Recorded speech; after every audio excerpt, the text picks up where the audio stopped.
르노 삼성의 위상이 어떻게 될 건가 이거를 봐야 된다는 거죠. 뭐 현대기아처럼 놓고 보면은 일단 전기차 물량에서는 토요타를 앞서 있습니다. 기업의 전략만 봐서는 안 되고 정책적인 판단도 있어야 되거든요. 지금 그 요즘 그 가장 화제가 됐던 것이 이제 LG화학하고 SK이노베이션 그 분쟁, 특허 분쟁 이제 마무리가 되면서 이제 한국의 배터리 산업이 상당히 좀 어려워질 거라고 봤던 것이 이제 좀 풀리는 것 같은데 아까도 말씀하셨듯이 지금은 이건 시작 단계일 것 같고요. 네. 좀 시간이 지나면 뭐 완성체 업체까지 포함해가지고 정말 데스밸리, 정말 그 엄청난 인수합병 이런 것들이 많이 벌어질 수밖에 없겠네요. 파산이라든가. 네, 그래서 뭐 지금은 코로나19로 인해서 이제 인수합병이 약간 주춤은 하지만 이제 다시 회복이 되면은 상당한 그런 인수합병 시장도 열릴 것이고 또 뭐 지금 중소기업들도 자동차 산업, 특히 미래차 산업에 많이 들어오는데 대기업들이 많이 또 인수를 하겠죠. 그래서 이제 산업 구조 전체가 변할 거고 저희들도 뭐 몇 년 전부터 보면은 이 자동차 산업에서 업과 장이 변하는 겁니다. 네. 그러니까 지금 현대차도 작년 CES에서 얘기했듯이 이게 이제 제조업 중심에서 서비스업으로 넘어갔다. 그래서 그동안에 이제 우리가 생소했던 모빌리티 솔루션 프로바이더로 가겠다. 이렇게 얘기를 했고 또 장이라는 거는 그동안의 경쟁의 장이 이게 우리가 아는 기업들이 아니죠. 불과 테슬라라는 거는 2009년 이전에는 별로 없었거든요. 그렇죠. 그렇다면은 새롭게 지금 또 전기차 분야나 자율차 분야에서 뭐 크루즈 이런 기업도 우리가 생소한 기업들이죠. 이러한 기업들이 계속 들어오기 때문에 뭐 도요타 사장이 얘기했듯이 앞으로의 이러한 자동차 산업에서의 경쟁은 그동안의 승패의 문제가 아닙니다. 승패란 건 패자는 다시 패자부활전을 가는 거죠. 그렇지만 이게 생사의 문제인 겁니다. 아, 여기서 이제 지면은 죽을 수밖에 완전히 없는. 퇴출되는 거죠. 근데 정말 지금 말씀 들으면서 보니까 우리 반도체 분야도 아까 말씀하셨듯이 87년도 미일 반도체 분쟁 그때 이후 그 무렵 그때 좀 지나서도 그렇고 참 많은 반도체 회사들이 있었잖아요. 네. 그러면서 치킨 게임 예, 그렇습니다. 그 적자들 엄청나게 보면서 예. 그러다 결국은 이제 살아남은 게 삼성전자. 우리도 국내에서 그때 구조조정이 좀 있었죠. 예. 외환위기 겪으면서 또. 그렇죠. 현대반도체 네, 그렇습니다. 사라지고 네, 예. 이러한 현상이 한국만이 아니라 글로벌리 벌어질 수밖에 없다. 네, 그렇습니다. 그러니까 저희가 이 배터리라는 분야, 그 다음에 전기차라는 분야를 상당히 괜찮게 보고 투자는 하지만 내가 투자한 이 회사가 결국 살아남을 수 있을 것인가는 별개의 문제로 계속 관찰을 해야겠군요. 예, 그래서 이제 모니터링이 굉장히 중요한 거고 이게 이제 공급자 중심이 아니고 특히 수요자 중심이라고 뭐 우리 정부에서도 자동차 정책을 과거 그렇게 바꿔놨거든요. 그렇다면 수요자라는 게 두 가지인 거죠. 최종의 수요자인 고객이 있을 거고 네. 또 어떻게 보면 앞으로 누가 완성차 분야에서의 승자가 될 것인가. 파트너십. 네, 그런 것들 그리고 또 하나 바뀌는 게 이제 아까 서비스 문제는 얘기했지만 이제 완성차의 그 부가가치는 계속 낮아지니까 부품 산업이 커질 것이다. 그럼 시스템 업체나 모듈 업체들이 이끌어 가는데 이러한 시스템 업체와 모듈 업체 누가 또 이러한 전체적인 전기차 분야가 따로 있고 또 자율차 분야 따로 있거든요. 이런 분야에서 누가 이러한 리더가 될 거냐. 지금은 굉장히 복잡성이 굉장히 높아졌고 불확실성도 굉장히 높습니다. 그래서 저희들도 하루만 뭐 자동차 동향 흐름을 잘 파악 못하면은 약간의 문제가 생깁니다. 아, 이게 저희가 이게 아주 이게 좀 뭐라 그럴까요? 좀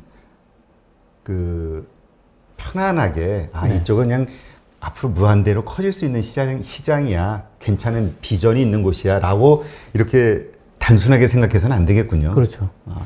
그러니까 투자하시는 분들은 정말 이거 말씀 들으시고 정말 그러면 우리가 어떻게 내가 투자한 기업이 결국은 승자가 될 기업이다라고 판단할 수 있는 그 지표나 혹은 그 시그널 같은 게 있을까요?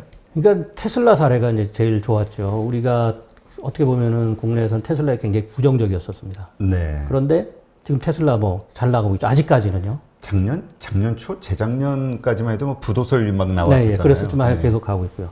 예를 들어서 수소차 했던 니콜라 같은 경우는 또 굉장히 붐을 탔는데 하루아침에 또 문제가 됐죠.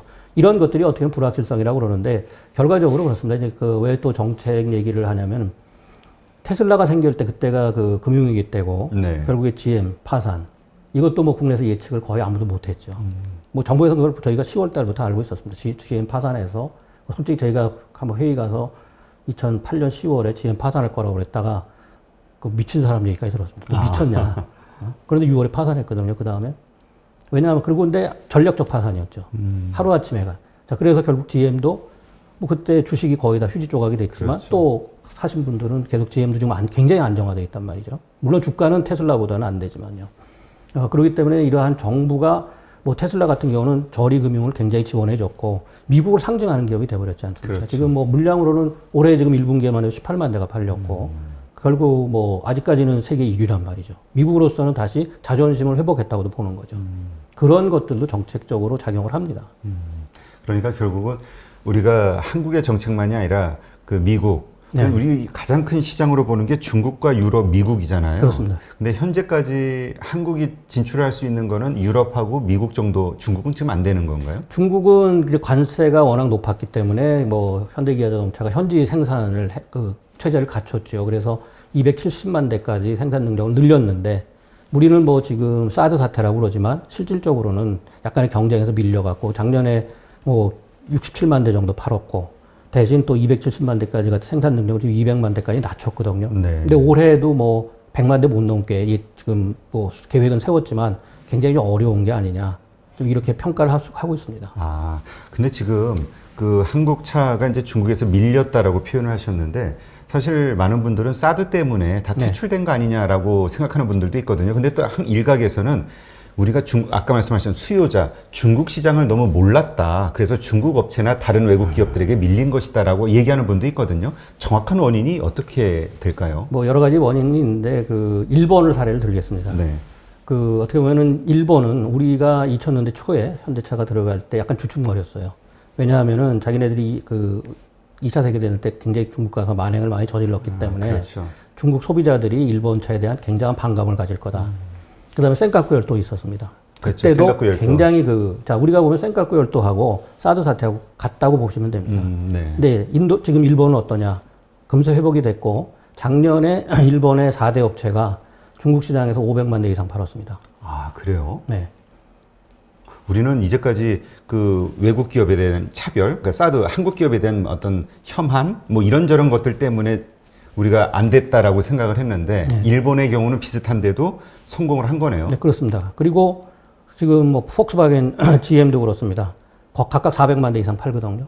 이유는 성공 요인은 뭘까요? 그러니까 소비자들한테 그만큼 어필을 해야 된다는 거죠, 지금. 아, 결국은 사는 개인들, 고객들. 뭐 이런 얘기도 있었습니다. 그건 뭐 마이너한 얘기지만 그냥 우스갯소리로 과거에 현대차가 2000년대 초에 들어갔을 때 중국의 택시 시장을 폭스바겐이 가지고 있었습니다. 네. 그때는 산타나라는 모델로 가지고 굉장히 그 뭐 허접했습니다. 다 중고차였고 형편없지만 자 그래서 일부 전문가들이 이런 얘기를 했습니다. 자 중국 소비자들은 택시는 안 산다. 택시 모델들은 자가용으로 안 살 거다.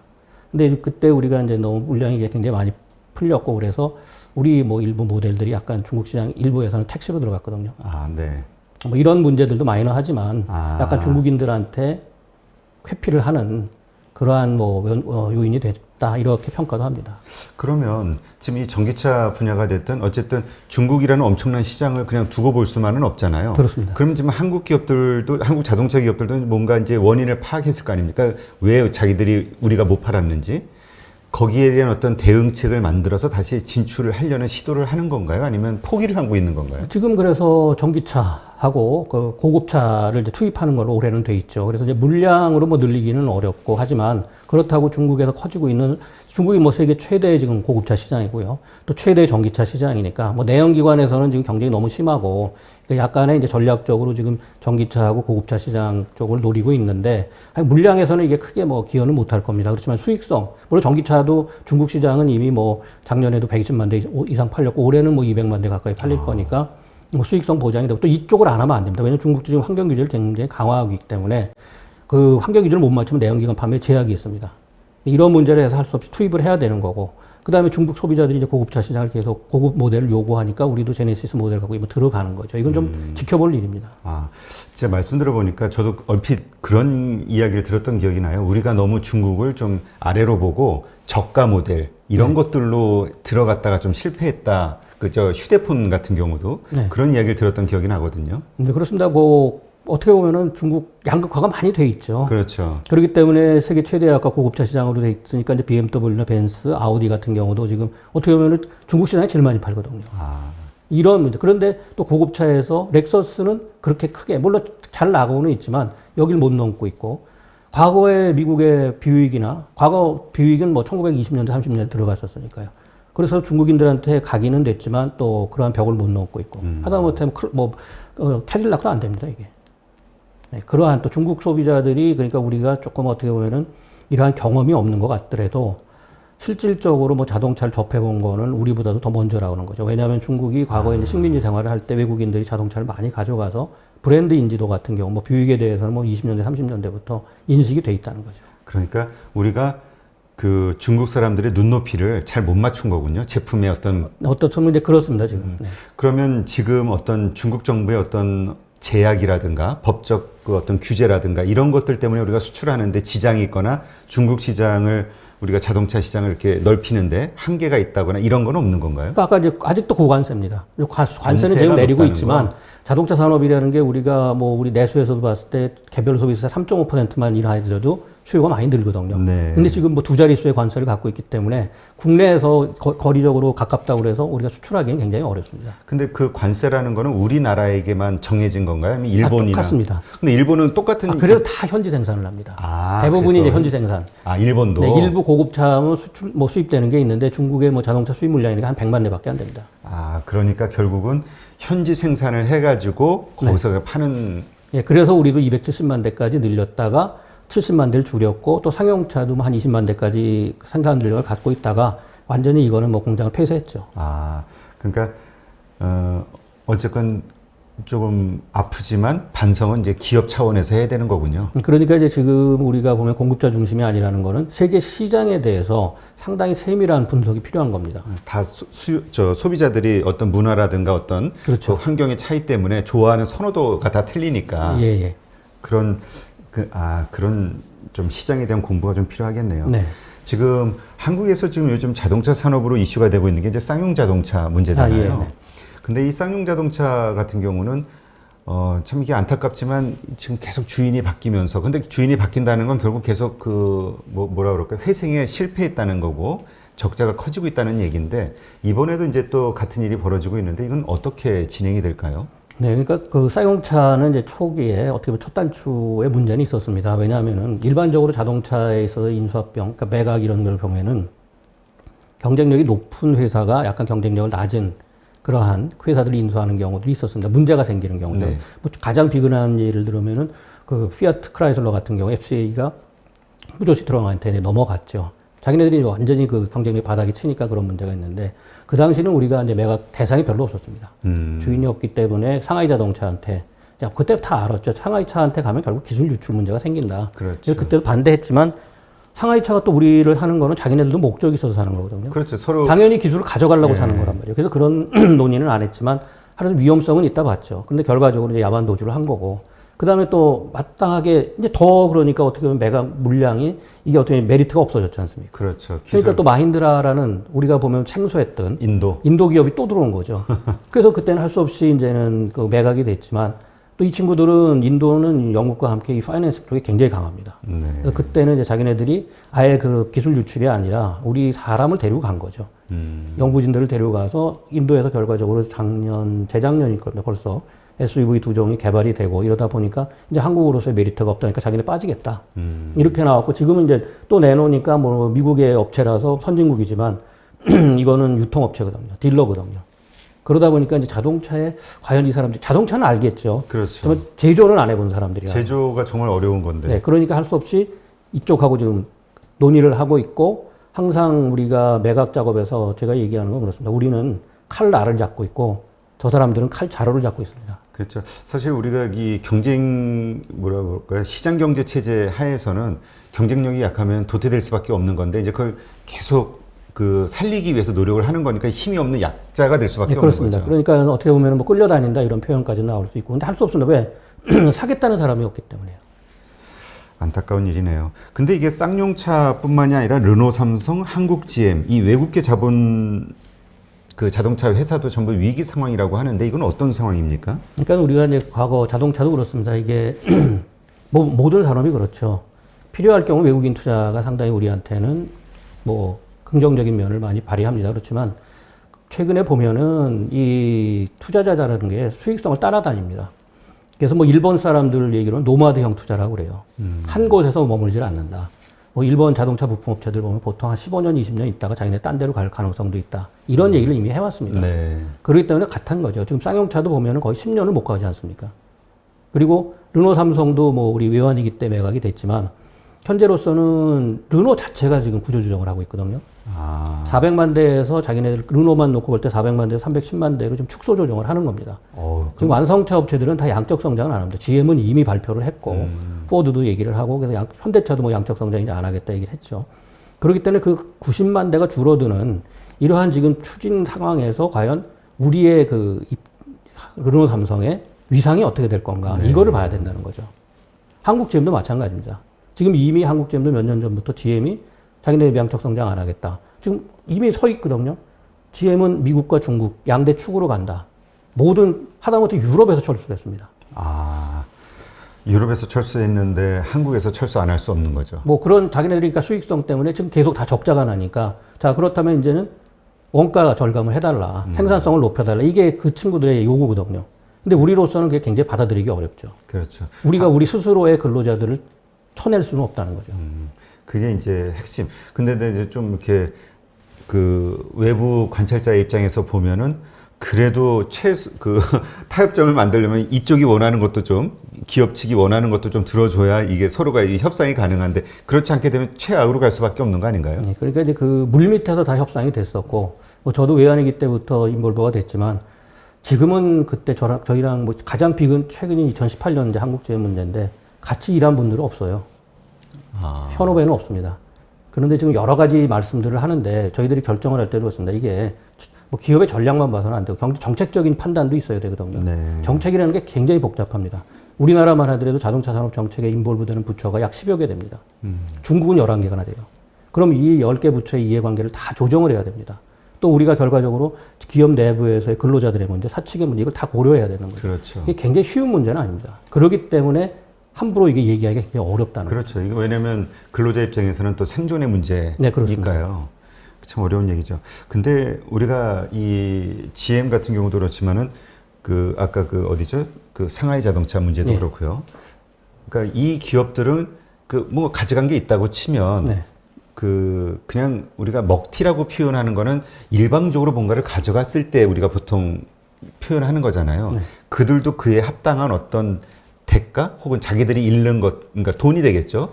뭐 그러니까 한국 시장 그렇게 인수하거나 투자를 해서 손해를 본 것들이 있는 건가요? 아니면 그냥 손해 본 것 없이 그냥 이익만 가져간 건가요? 다 주판을 두드려 보죠.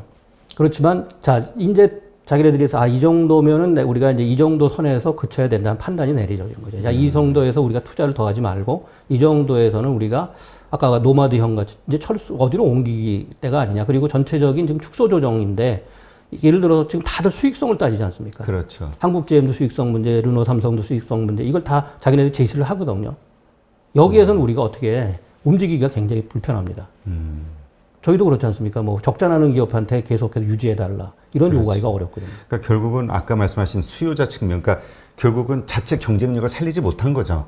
근데 이제 그런 면에는 그 이후에 투자들을 안 한 거죠. 그러니까 자기네들이 인수를 할 때는 투자를 했지만 그 이후에 예를 들어서 투자를 했다고 하는 것도 믿을 수가 없었던 게 과거의 한국 GM 사태입니다.